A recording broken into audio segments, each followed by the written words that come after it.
Moving toward the next topic after discussing about Henry law, that is vapor pressure of liquid solution.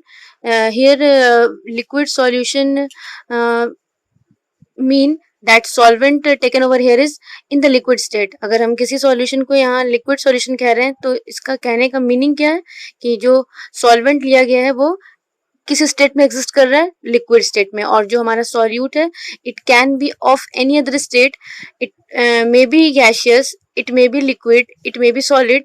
लेकिन अगर liquid solution बोल दिया गया तो ये तो फिक्स है कि जो हमारा सॉल्वेंट लिया जाएगा वो किस स्टेट में एग्जिस्ट करेगा, लिक्विड स्टेट में एग्जिस्ट करेगा। अब solute can either be gaseous, either be liquid और सॉलिड। गैसेस को एज अ सॉल्यूट हमने प्रीवियस वीडियो में डिस्कस कर लिया, तो गैसेस एज अ सॉल्यूट उसकी बात प्रीवियस वीडियो में ही हो चुकी है। अब यहाँ पर सॉल्यूट के रूप में हमें लिक्विड को या फिर किसी दूसरे सॉलिड को लेना है। तो इसमें फर्स्ट केस के अंदर एंटर करते हैं, liquid liquid solution. It means solvent is liquid over here while our solute is also liquid. Both component, that is solvent and solute, both are liquid. अब क्योंकि ये दोनों के दोनों कंपोनेंट जो है वो लिक्विड स्टेट में लिए गए हैं, तो अब बात आगे बढ़ाते हैं और इसमें हम लोग बात करेंगे अगेन कुछ टर्म्स की। उससे पहले कि हम लोग वेपर प्रेशर क्या होता है उसे डिस्कस करें, तो ये जो दो कंपोनेंट है, वन कंपोनेंट इज सॉल्यूट, इस लिक्विड लिक्विड सॉल्यूशन में एक कंपोनेंट हमारा सॉल्यूट है और दूसरा कंपोनेंट हमारा सॉल्वेंट है। और ये जो सॉल्यूट है वो भी लिक्विड स्टेट में एग्जिस्ट कर रहा है और सॉल्वेंट भी लिक्विड स्टेट में एग्जिस्ट कर रहा है। Let us represent this solute as A and this solvent as B. एक रिप्रेजेंटेशन हमने ले लिया, सॉल्यूट को ए से रिप्रेजेंट कर रहे हैं और सॉल्वेंट को यहाँ बी से रिप्रेजेंट कर रहे हैं। अब ये जो दोनों के दोनों कंपोनेंट लिए गए हैं, ये दोनों के नेचर कैसे हैं, वोलाटाइल इन नेचर हैं। This one is also volatile and this two is also volatile. Volatile जो आसानी से इजिली बहुत ही लेस टेम्परेचर पर वेपराइज कर सके, हम उसे वोलाटाइल कहेंगे। अब इन दोनों के दोनों लिक्विड को हमने एक सॉल्यूशन में कन्वर्ट कर दिया, यानी कि एक लिक्विड लिक्विड सॉल्यूशन यहाँ बना दिया इन दोनों को मिक्स करके। अब ये जो लिक्विड लिक्विड सॉल्यूशन बना है, अब उसे हम किसी एक क्लोज कंटेनर के अंदर रख लेते हैं, यानी कि ये एक कंटेनर है, इसे क्लोज करते हैं और इस क्लोज कंटेनर के अंदर हमारे दोनों liquid A and B both are present over here, इसमें दोनों हमने डाल दिया ताकि एक लिक्विड लिक्विड सॉल्यूशन तैयार हो सके। अब जैसे ही हमने इसे दोनों को एक क्लोज कंटेनर के अंदर रखा, क्योंकि दोनों का नेचर वोलाटाइल है, दोनों यहाँ वेपोराइज करना स्टार्ट करेगा, दोनों वेपर में कन्वर्ट होना स्टार्ट होगा। और जब ये वेपर में कन्वर्ट होगा तो अब हम यहाँ पर डिफाइन करने जा रहे हैं इस टर्म वेपर प्रेशर को। तो वेपर प्रेशर एक्चुअली में क्या है, ये एक प्रेशर है जो एक्सर्ट होगा लिक्विड के वेपर द्वारा सरफेस पर, कब, in the condition of equilibrium, जब इक्विलिब्रियम अटेन हो जाएगा तब। यानी जब तक यहाँ पर इक्विलिब्रियम ना आए तब तक हम वेपर प्रेशर टर्म के बारे में बात नहीं करेंगे। और इक्विलिब्रियम कब आएगा, जब यहाँ से जो कंपोनेंट, जो वोलेटाइल कंपोनेंट्स इसमें प्रेजेंट है वो जितने से वेपोराइज करके आ रहे हैं उतने ही से वापस वो इस रिटर्न होकर इसमें इंटर करें, सॉल्यूशन में आने लगे, क्योंकि इसमें लिक्विड लिक्विड का सॉल्यूशन तैयार किया गया है। और ये दोनों के दोनों कंपोनेंट हमने यहाँ पर इस नेचर के लिए रखे हैं, वोलेटाइल नेचर के लिए रखे हैं। तो इनिशियली क्या होगा, वेपराइजेशन, यानी जो इनका कंपोनेंट्स का वेपर में बनने का जो प्रोसेस होगा इनिशियली स्लोअर होगा, और धीरे धीरे एक टाइम आएगा कि वो वेपर बनने का जो प्रोसेस है वो धीरे धीरे फास्टर होने लगेगा। जो वेपर बन के जाएंगे कुछ वापस रिटर्न होकर भी इसमें आएंगे, यानी एक टाइम आएगा कि इसमें इक्विलिब्रियम अटेन होगा। और व्हेन इक्विलिब्रियम इज अटेन, जब ऐसा हुआ कि इक्विलिब्रियम इसमें अटेन हो गया, तो उस टाइम जो प्रेशर एक्सर्ट होगा वेपर द्वारा, लिक्विड के जो वेपर द्वारा प्रेशर एक्सर्ट होगा, then pressure exerted by vapor of liquid at surface at constant temperature, वो क्या कहलाएगा, वो वेपर प्रेशर कहलाएगा। वंस अगेन इसकी ओर आते हैं, दोनों वोलाटाइल कंपोनेंट्स को हमने एक कंटेनर के अंदर डाल दिया, यानी यहाँ पे दो लिक्विड लिए गए थे, लिक्विड सॉल्यूट है और एक लिक्विड जो है वो सॉल्वेंट है, और वो दोनों नेचर में वोलाटाइल है और उसे हमने क्लोज कंटेनर में डाल दिया। फिर दोनों वेपोराइज करना स्टार्ट होगा और कुछ वक्त के बाद एक इक्विलिब्रियम अटेन होगा। तो जब इक्विलिब्रियम अटेन हो गया, उस टाइम जो प्रेशर लिक्विड एक्सर्ट करेगा इस सॉल्यूशन के सरफेस पर, उस हम प्रेशर को वेपर प्रेशर का नाम देंगे, और उस समय टेम्परेचर को भी क्या लेके हम रखें, कांस्टेंट ले रखे हैं। तो डिफाइन क्या करेंगे कि vapour pressure is the pressure exerted by the liquid, exerted by the vapor of liquid at the surface at constant temperature. constant temperature पर लिक्विड के वेपर के वजह से जो एक प्रेशर डेवलप होगा सरफेस के ऊपर, that pressure is considered as vapour pressure over here. अब बात करते हैं factor that decide the vapour pressure. वो कौन कौन से फैक्टर हैं जो वेपर प्रेशर को अफेक्ट करेंगे, यानी किन किन बातों पर डिपेंड करेगा कि वेपर प्रेशर हमारा ज्यादा होगा या कम होगा। तो factor affecting vapour pressure, affecting vapour pressure, तो वो जो फैक्टर जो वेपर प्रेशर को एक्सर्ट कर रहे हैं, वो सबसे पहला है हमारा जो लिक्विड हमने ले रखा है उसका नेचर ऑफ लिक्विड। ये डिसाइड करेगा कि वेपर प्रेशर कितना एक्सर्ट होने वाला है, ज्यादा वोलाटाइल लिक्विड है कि कम वोलाटाइल लिक्विड है, उस पर डिपेंड करेगा। And the second one is temperature. ये दो डिसाइडिंग फैक्टर हैं जो वेपर प्रेशर पे को अफेक्ट करेंगे। One is the nature of the liquid and another one is the temperature. Now moving towards the Raoult's law. Raoult's law, इस law को discuss करने से पहले वंस अगेन हम लोग बात को रिव्यू कर लेते हैं कि हम किस तरह के सॉल्यूशन को यहाँ स्टडी कर रहे हैं अभी। Liquid solution, it means our solute as well as solvent both are liquid over here, both are liquid. वो भी किस प्रकार का, वोलाटाइल लिक्विड है। अब कुछ हमें लेट करके चलना है यहाँ पर। जो हमारा सॉल्यूट है उस सॉल्यूट को हम रिप्रेजेंट कर रहे हैं सिंबल ए से, and solvent is represented by the symbol B. A and B are symbol respectively given to solute as and solvent. Now come to next, P A not, P A not, ये symbol हम दे रहे हैं vapour pressure को।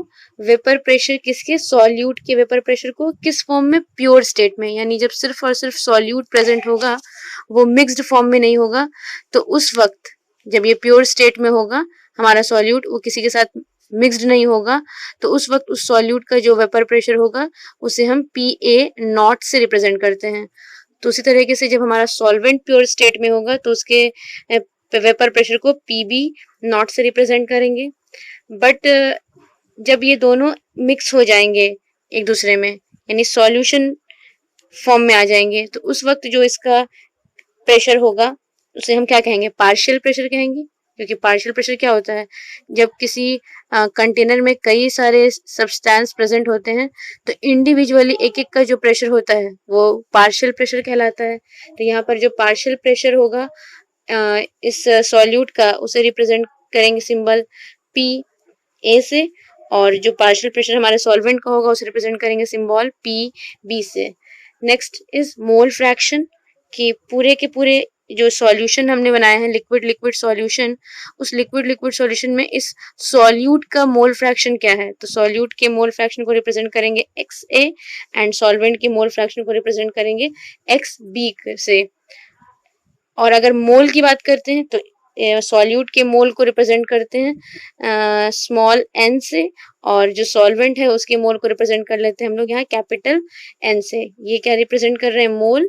This one is mole fraction,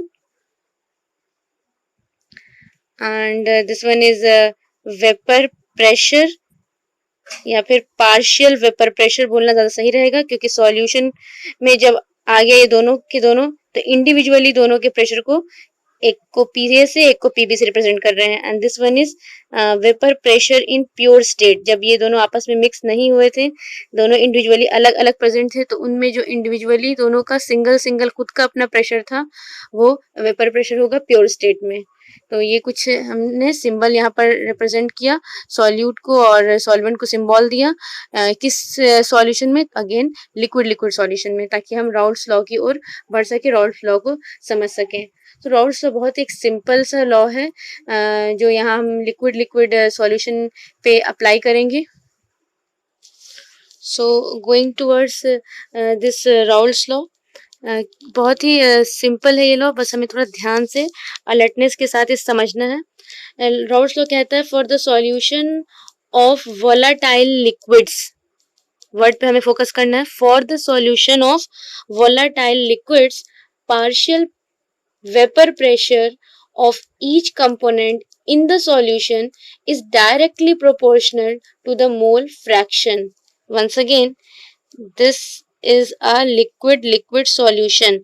इस container में हमने एक लिक्विड सॉल्यूशन लिया जिसमें हमारा सॉल्यूट A है, एक लिक्विड है, और सॉल्वेंट जो है वो B है, वो भी एक लिक्विड है, और ये दोनों के दोनों लिक्विड कैसे हैं, वोलाटाइल लिक्विड्स हैं, दोनों लिक्विड वोलाटाइल है। तो क्या कह रहा है राउल्ट्स लॉ कि for a solution of volatile liquid, ये एक सॉल्यूशन है और ये किस तरह के लिक्विड को मिलाकर बना है, वोलाटाइल लिक्विड्स को मिलाकर तैयार किया गया है। तो जब ये दोनों के दोनों लिक्विड यहाँ प्रेजेंट हैं, दोनों वोलाटाइल हैं, तो सिंपल सी बात है दोनों ने वेपर बनाए होंगे, क्योंकि वोलाटाइल का मतलब ये होता है जो इजिली वेपराइज कर जाए, तो दोनों ने अपने अपने वेपर बनाए होंगे। अब ये दोनों के वेपर के कुछ प्रेशर भी होंगे जो यहाँ सरफेस के ऊपर लगते होंगे, इस सॉल्यूशन के सरफेस के ऊपर एक्सर्ट होते होंगे। तो इंडिविजुअली जो दोनों के प्रेशर होंगे उन्हें क्या कहा जाएगा, उन्हें कहा जाएगा पार्शियल वेपर प्रेशर। इन दोनों की वजह से जो प्रेशर डेवलप होगा वो तो P टोटल होगा जो इस पूरे सॉल्यूशन में होगा, लेकिन एक अकेले सिर्फ इस A की वजह से या अकेले सिर्फ इस B की वजह से जो प्रेशर होगा वो क्या कहलाएगा, वो कहलाएगा पार्शियल वेपर प्रेशर।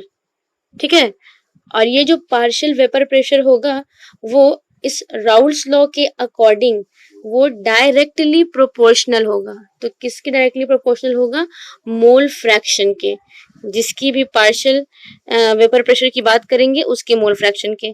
और अगर देखा जाए तो बहुत सिंपल है इसे समझना, जैसे कि अगर मान लेते हैं कि A और B में से A का मोल फ्रैक्शन यहाँ ज्यादा है, मतलब A का कंसेंट्रेशन यहाँ ज्यादा है, तो सिंपल सी बात है कि A का कंसेंट्रेशन ज्यादा है तो उसके द्वारा जो यहाँ पर पार्शियल वेपर प्रेशर डेवलप होगा वो ज्यादा होगा, जो ज्यादा होगा वो प्रेशर ज्यादा एक्सर्ट करेगा ही। और अगर B का मोल फ्रैक्शन जो है वो अगर लेस है यहाँ, तो इट मीन्स क्या है कि उसके द्वारा जो यहाँ पर प्रेशर डेवलप होता होगा वो कम डेवलप होगा। जो कंपोनेंट सॉल्यूशन में ज्यादा प्रेजेंट होंगे, जो कंपोनेंट सॉल्यूशन में ज्यादा कंसेंट्रेशन में प्रेजेंट होंगे, उसकी वजह से प्रेशर क्या होगा, ज्यादा। और जो कंपोनेंट सॉल्यूशन में लेस प्रेजेंट होंगे वो कम कंट्रीब्यूट करेंगे प्रेशर में। इसे हम इस तरह से देखते हैं कि अगर इस पूरे होल लिक्विड सॉल्यूशन का मान लेते हैं प्रेशर है 100 पास्कल, तो ये 100 पास्कल का जो प्रेशर है वो अकेले ना सिर्फ A की वजह से और वो ना अकेले सिर्फ B की वजह से, वो दोनों की वजह से कुछ है। कुछ A ने भी कंट्रीब्यूट किया इस प्रेशर में, कुछ B ने भी कंट्रीब्यूट किया इस प्रेशर में। तो कौन कितना कंट्रीब्यूट किया वो डिसाइड होगा किससे, कि दोनों ये A और B जो है वो इस सॉल्यूशन में दोनों किस किस कंसेंट्रेशन में प्रेजेंट हैं। अगर A जो प्रेजेंट है वो यहाँ पर लार्जर कंसेंट्रेशन में प्रेजेंट है, तो सिंपल सी बात है कि इस 100 में जो प्रेशर होगा, 100 में से जो प्रेशर आएगा A के लिए वो ज्यादा आएगा। सपोज करते हैं कि 100 में से 80 पास्कल उसका प्रेशर होगा, तो जो बचा 20 पास्कल वो किसकी वजह से होगा, वो B की वजह से होगा। हमें सिर्फ यहाँ पर मान के चल रहे हैं ये वैल्यूज है, डाटा से रफली समझने के लिए, जो ताकि राउल्ट्स लॉ हम अच्छे से क्लियर कर सकें। बाकी और कुछ नहीं है कि जो भी कंपोनेंट हमारे सॉल्यूशन में ज्यादा कंसंट्रेशन में प्रेजेंट होंगे उनके क्या होंगे, उनके जो पार्शियल वेपर प्रेशर होंगे वो ऑफ कोर्स ज्यादा होंगे, और जिनका यहाँ पर कंसंट्रेशन कम होगा उनके पार्शियल वेपर प्रेशर भी कम होंगे। तो यही तो हमारा राउल्ट्स लॉ है कि जो पार्शियल वेपर प्रेशर होगा वो डायरेक्टली प्रोपोर्शनल है मोल्स फ्रैक्शन के, यानी जिसका भी पार्शियल यानी खुद का एक इंडिविजुअल वेपर प्रेशर ज्यादा है उसके मोल फ्रैक्शन यानी उसके कंसेंट्रेशन यहाँ सॉल्यूशन में ज्यादा पाए जाएंगे। जिसका भी पार्शियल वेपर प्रेशर यहाँ पर जो सरफेस पे एक्सर्ट हो रहा है वो कम है, तो वो पर्टिकुलर कंपोनेंट इसके अंदर लेसर पाया जाएगा, कम पाया जाएगा। तो हम राउल्ट्स लॉ को क्या लिखेंगे? For the solution of volatile liquids, the partial vapor pressure of each component is directly proportional to mole fraction। और इसे हम लोग इस तरह से लिख रहे हैं, partial vapour pressure of each component. तो कोई सा भी कंपोनेंट की बात करते हैं तब यहाँ पे आप ए या बी रिप्रेजेंट नहीं करेंगे। तो ये जो पार्शियल वेपर प्रेशर होगा किसी भी कंपोनेंट का, तो अगर हम लोग अगर ए की बात कर रहे हैं यहाँ पर, तो partial vapour pressure of A is directly proportional to उसका मोल फ्रैक्शन। तो यहाँ पर एक्स ए कर देते हैं। अगर उसी तरह से अगर हम बी की बात करेंगे, बी कंपोनेंट की, तो partial vapour pressure of B is directly proportional to x B होगा। अब ये प्रोपोर्शनैलिटी का साइन यहाँ से रिमूव करते हैं तो एक कांस्टेंट आएगा और यहाँ प्रोपोर्शनैलिटी का साइन इक्वल में कन्वर्ट होगा, और जो यहाँ कांस्टेंट आ रहा है उसे रिप्रेजेंट करेंगे पी ए नॉट से, और यहाँ आएगा एक्स से। और यहाँ पे भी अगेन अगर हम इस साइन को रिमूव करके इक्वल में इसे कन्वर्ट करते हैं तो एक कांस्टेंट आएगा P B not x B. तो ये जो पी ए नॉट है ये क्या है, पहले ही बता चुके हैं, this is the vapour pressure of the component A in pure state. जो यहाँ कांस्टेंट आ रहा है वो क्या है, वो वेपर प्रेशर है किसमें, कंपोनेंट ए में। किस फॉर्म में, जब वो प्योर स्टेट में है तब। उसी तरीके से यहाँ जो पीबी है, this one is also vapour pressure of the component but in pure state. तो ये राउल्ट्स लॉ की हेल्प से यहाँ पर एक्सप्रेशन डेवलप होता है। तो राउल्ट्स लॉ को हम इस तरह से भी कह सकते हैं, राउल्ट्स लॉ को एक अलग वे में भी डिफाइन किया जा सकता है, और एक अलग वे में हम इसे क्या कह सकते हैं कि ये एट कांस्टेंट टेम्परेचर पर partial vapour pressure of the component of the solution is equal to the product of vapor pressure of the component in pure state and its mole fraction। हम इस तरह से भी इसको लिख सकते हैं कि कांस्टेंट टेम्परेचर पर जो पार्शियल वेपर प्रेशर होगा किसी भी कंपोनेंट का, वो पार्शियल वेपर प्रेशर है वो बराबर होगा प्रोडक्ट के। किसके प्रोडक्ट के, तो vapour pressure in the pure state and the mole fraction. ये सारे टर्म्स हमें क्लियर होने चाहिए। वंस अगेन मैं फिर से इस बात को रिकॉल करती हूँ, पी ए यानी कि पार्शियल वेपर प्रेशर, यानी कि इस सॉल्यूशन के अंदर जो दो कंपोनेंट हैं उन दो में से दोनों का इंडिविजुअली खुद का एक एक करके जो प्रेशर होगा, खुद एक एक करके जो ये प्रेशर में कंट्रीब्यूशन दोनों दे रहे हैं, वो इंडिविजुअल प्रेशर को हमने यहाँ पी ए से रिप्रेजेंट किया, that is partial vapour pressure. And this P A not is only vapour pressure. Partial word यहाँ यूज नहीं करेंगे क्योंकि इसको किस फॉर्म में दिखाया गया है, प्योर स्टेट में। तो यहाँ पर जब प्योर स्टेट में तो वहां पे सिर्फ पूरे के पूरे होल कंटेनर में एक ही कंपोनेंट प्रेजेंट है। जब एक ही कंपोनेंट है तो पूरा होल प्रेशर किसी एक ही की वजह से है कि नहीं, तो पार्शियल वर्ड यहाँ लगाना ही नहीं है। और this x A is what, this is mole fraction. Concentration term में हमने बहुत सारे टर्म्स देखे, तो उसमें एक टर्म मोल फ्रैक्शन भी था। तो मोल फ्रैक्शन क्या था, जिसका भी मोल फ्रैक्शन हमें निकालना है उसका मोल हमें न्यूमरेटर में पुट करना है, तो mole of the component by नीचे डिनोमिनेटर में टोटल मोल। तो ये राउल्ट्स लॉ के एक्सप्रेशन आते हैं। राउल्ट्स लॉ ये बहुत ही आसानी से बस इतना ही बताता है कि वेपर प्रेशर जो भी डेवलप हो रहा है पार्शियली अलग अलग कंपोनेंट का, उस वो जो डिपेंड करता है वो मोल फ्रैक्शन पे डिपेंड करता है। और किस तरह से डिपेंड करता है, जिस तरह से डिपेंड करता है कि वो दोनों एक दूसरे के डायरेक्टली प्रोपोर्शनल हैं। यानी कि जितना ज्यादा किसी भी कंपोनेंट का खुद का इंडिविजुअल वेपर प्रेशर होगा सॉल्यूशन फॉर्म में, जब वो मिक्स दोनों ऐसे दो कंपोनेंट आपस में मिक्स हो गए, तो जब दो कंपोनेंट आपस में मिक्स हुए तो जैसे ए और बी ये दो लिक्विड थे और ये दोनों लिक्विड को आपस में हमने मिक्स किया, तो जब इन दोनों के मिक्स होने के बाद पूरे कंटेनर में एक प्रेशर बनेगा और वो प्रेशर कहलाएगा पी टोटल। और ये पी टोटल जो है वो पी ए और पी बी दोनों के कारण है। ए और बी दोनों इसमें गए हैं, तो ए का कुछ प्रेशर और बी का कुछ प्रेशर मिलकर के पी टोटल बन गया। अब ये जो पी ए है, ये पी ए सिर्फ ए के प्रेशर की बात कर रहे हैं कि पूरे होल में से सिर्फ ए का प्रेशर कितना है, तो वो है पी ए, जिसे कहेंगे पार्शियल वेपर प्रेशर। तो उस तरह से पूरे होल में सिर्फ बी का प्रेशर कितना है, तो उसे पीबी से रिप्रेजेंट कर रहे हैं, इसे कहेंगे पार्शियल वेपर प्रेशर। और रॉल्स लॉ के अकॉर्डिंग ये जो पार्शियल वेपर प्रेशर है किसी भी एक कंपोनेंट के, वो डायरेक्टली प्रोपोर्शनल है उसके मोल फ्रैक्शन के, यानी जिसका भी ये पार्शियल वेपर प्रेशर का वैल्यू ज्यादा होगा, जो कंपोनेंट ज्यादा सरफेस के ऊपर प्रेशर एक्सर्ट करते होंगे वो कंपोनेंट ज्यादा पाए जाएंगे यहाँ, उसका मोल फ्रैक्शन यहाँ ज्यादा होगा। वो कंपोनेंट जो कम प्रेशर यहाँ एक्सर्ट करते होंगे वो कंपोनेंट यहाँ लेसर अमाउंट में पाए जाएंगे, कम पाए जाएंगे। तो ज्यादा कॉम्प्लेक्स नहीं है, बस थोड़ा सा हमें कंसंट्रेट करके इसे ध्यान समझना है। तो बहुत ही सिंपल है ये, इसमें कुछ भी खास टफ नहीं हो रखा। अब इसको थोड़ा सा एक अलग वे में देखते हैं फिर से। तो ये हमने क्या लिखा कि ये जो पी टोटल है, ये पी टोटल इंडिविजुअली दोनों के कारण है, P A plus P B दोनों की वजह से है। अब इस पी ए को हमने अभी यहाँ निकाल रखा है, पी ए को हमने क्या लिख रखा है, P A not into X से। तो पी ए की जगह पुट करें P A not into X से। What is this P A not? A का प्रेशर जब सिर्फ ए अकेले प्रेजेंट था, तब प्योर फॉर्म में जब ए था, वो जब बी के साथ मिक्स नहीं हुआ था, तो उस वक्त जो ए का प्रेशर था वही है पी ए नॉट, और एक्स से उसका मोल फ्रैक्शन है। उस तरह से पी बी नॉट को क्या लिखेंगे, सॉरी पी बी को क्या लिखेंगे, P B not into x B. Once again this P B not is pressure, vapour pressure of B in the pure state. P A not को यहाँ ऐसे ही रहने देते हैं, हम एक्स ए को लिख सकते हैं 1 माइनस एक्स बी, क्योंकि अगर हम सबसे फर्स्ट लेक्चर की बात करें इस सॉल्यूशन चैप्टर की, तो वहां पर हमने एक एक्सप्रेशन जो बनाया था कंसंट्रेशन टर्म में, तो वो कुछ इस तरह से था कि mole fraction of first component plus mole fraction of second component. अगर मान लेते हैं कि हमारा जो सॉल्यूशन इसमें बस दो ही कंपोनेंट हैं, तो दोनों के mole fraction is equal to क्या होंगे, 1 होंगे।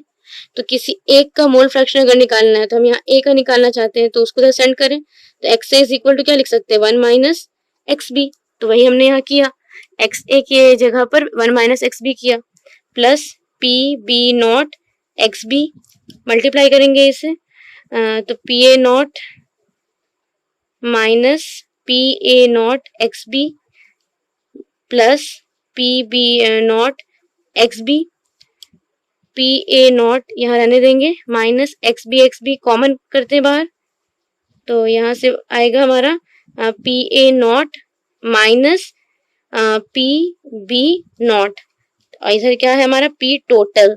तो जो ये टोटल प्रेशर एक्सर्ट होगा दोनों कंपोनेंट की वजह से, इस कंटेनर में जो टोटल प्रेशर होगा दोनों कंपोनेंट की वजह से, उसका ये एक्सप्रेशन है। और साफ दिख रहा है कि जो पी टोटल है वो किस पे डिपेंड कर रहा है, वो डिपेंड कर रहा है किसी भी एक कंपोनेंट के मोल फ्रैक्शन पर, क्योंकि सिर्फ यहाँ एक्स भी प्रेजेंट है, किसी भी एक कंपोनेंट के मोल फ्रैक्शन पर डिपेंड कर रहा है। और उस एक कंपोनेंट के मोल फ्रैक्शन पे कैसे डिपेंड कर रहा है, लीनियरली डिपेंड कर रहा है। और बाकी जो अदर कंपोनेंट हैं उनके प्रेशर्स पे डिपेंड कर रहा है यहाँ पर। तो ये एक एक्सप्रेशन है जो पी टोटल के लिए यहाँ पे हमने डिराइव किया। तो अगर हम बात करें कि जो प्रेशर टोटल है और जो ये मोल फ्रैक्शन है, क्योंकि उसकी डिपेंडेंसी एक दूसरे से लीनियरली है, तो जब उसको ग्राफिकली रिप्रेजेंट करेंगे, जब वेपर प्रेशर को, टोटल वेपर प्रेशर जो लग रहा है और जो मोल फ्रैक्शन है उसे ग्राफिकली रिप्रेजेंट करेंगे, तो ग्राफ कैसा आने वाला है, दिस वन, क्योंकि लीनियरली एक दूसरे से रिलेटेड है। ये ग्राफ के थ्रू हमें पता यहाँ चल रहा है। तो ये यहाँ तक बात हुई vapour pressure in liquid solution. उसमें हमने राउल्स लॉ की बात की, उसके एक्सप्रेशन देखें, और उसके बाद फिर पी टोटल का एक्सप्रेशन, और फाइनली उसको एक ग्राफ के थ्रू यहाँ पर रिलेशन दिखाया गया कि कैसे जो वेपर प्रेशर है और जो मोल फ्रैक्शन है वो रिलेटेड है। तो ये राउल्स लॉ तक यहाँ पर हमारा टॉपिक जो है फिनिश होता है।